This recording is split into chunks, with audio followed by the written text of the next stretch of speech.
Taste the Daily.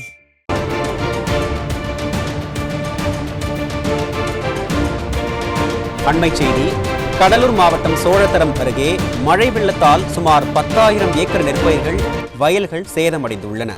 சேதம் குறித்து அமைச்சர்களோ அதிகாரிகளோ எட்டி கூட பார்க்கவில்லை என விவசாயிகள் வேதனை தெரிவிக்கின்றனர். இது குறித்த கூடுதல் விவரங்களை செய்தியாளர் சங்கர் வழங்க கேட்கலாம். வணக்கம் சங்கர். வணக்கம் அருண். கடலூர் மாவட்டம் சோழத்தரம் அருகே புடையூர், குடிகாடு மற்றும் அதன் சுற்றுப்புற பகுதிகளில் 10,000 ஏக்கருக்கு மேல் மழை வெள்ள நீர் புகுந்து பாதிப்பு ஏற்பட்டுள்ளது. இந்த மழை வெள்ள நீர் புக காரணமாக சொல்லப்படுவது பார்த்தீங்கன்னா, அருகில் செல்லும் கோதாவரி வடிவாய்க்கால் என்பது தூர்ந்து போய் இருப்பதாகவும் தூர்வாரப்படாமல் இருப்பதாகவும் அப்போது விவசாயிகள் தெரிவித்து வருகின்றனர். இந்த மழை வெள்ள நீர் இப்பகுதியில் சேகரமாவதற்கு முக்கிய காரணம் மேற்கு பகுதியில் உள்ள ஸ்ரீமுஷ்ணம் மற்றும் அரியலூர் மாவட்ட பகுதிகளிலிருந்து பல வடிகால் ஓடைகளின் மூலம் வரும் தண்ணீரானது வயல்வெளிகளில் புகுந்து பாதிப்பு ஏற்படுத்தியுள்ளது என்கின்றனர். முக்கிய குற்றச்சாட்டே வடிவாய்க்கால், கோதாவரி வாய்க்கால் தூர்வாரவில்லை என்பதுதான் அவர்களது குற்றச்சாட்டு. அதிகாரிகளும் எத்தனையோ முறை முறையிட்டும் அவர்கள் வந்து கரையோடு நின்று வேடிக்கை மட்டும் பார்த்து செல்வதாக குறிப்பிடுகின்றனர்.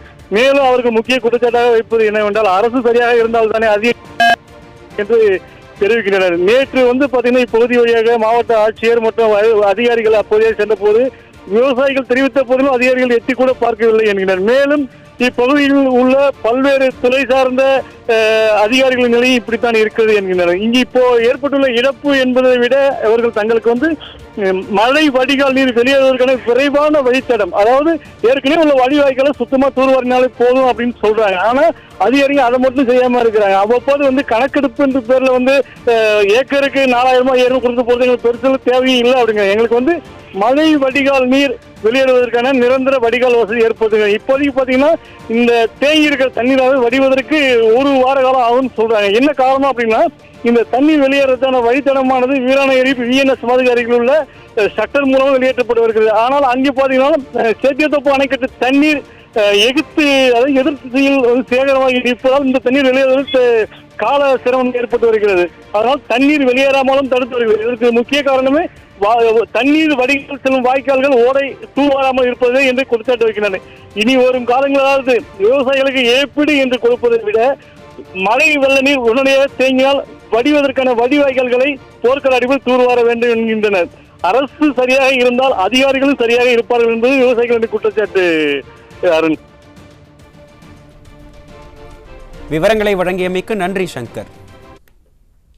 எங்களுக்கு இந்த வாய்க்காலை சீர் பண்ணி கொடுக்கணும். முக்கியமா எங்களுக்கு இழப்பீடு அப்புறம் மறுபடியும் தான் இருந்தாலும் நாங்கள் ஒரு நட 2 நட பாதிக்கப்படல. இங்க வாய்க்கால் சுத்தமா குடியாடு, வட்டத்தூர், நந்தீஸ்வரம் இது எல்லாமே ஆக்கிரமிப்பு பண்ணி வச்சிருக்காங்க. சுத்தமா வாய்க்காலே இல்ல. அப்பப்ப செய்யறேன்னு சொல்றாங்க, பொதுப்பணித்துறையில வராங்க, வண்டி வருது, ஆனா வாய்க்கால் வெட்டுற மாதிரி தெரியல. இன்னும் 1 வாரம் 10 நாள்ல அறக்க வேண்டிய விளைச்சல் எல்லாம் அழுகி போச்சுங்க. இப்ப இந்த வெள்ளம் வர நேரத்துல JCB விட்டு 2 தாமரை ஆற்றிட்டு போறாங்க. எங்களுக்கு நிரந்தரமான ஒரு முடிவே இல்லை. இந்த கோதாவரி வடிகால நிரந்தரமா ஒரு தீர்வு பண்ணி கொடுத்தா நாங்க அரசாங்கத்தை இழப்பீடு கேட்க வேண்டிய அவசியமே எங்களுக்கு வராது. 10,000 ஏக்கருக்கு மேல எங்க பகுதியில மூழ்கி கிடக்குது. இது வரைக்கும் அதிகாரியா அரசியல்வாதியா வராங்க, அப்படியே ரோட்டோட போறாங்க, உள்ள கிராமத்தை பார்க்க மாட்டேங்கிறாங்க. இது எந்த அதிகாரியும் பார்க்கவும் இல்லை. எந்த ஒரு அரசியல்வாதியும் எந்த அதிகாரியும் இது வரைக்கும் பார்க்கறதும் இல்லை. நாங்கள் தண்ணியில் நின்று இருக்கோம். இப்போ 10,000 ஏக்கர் நெல் பயிர் தண்ணியில் நின்று இருக்கு. இப்போ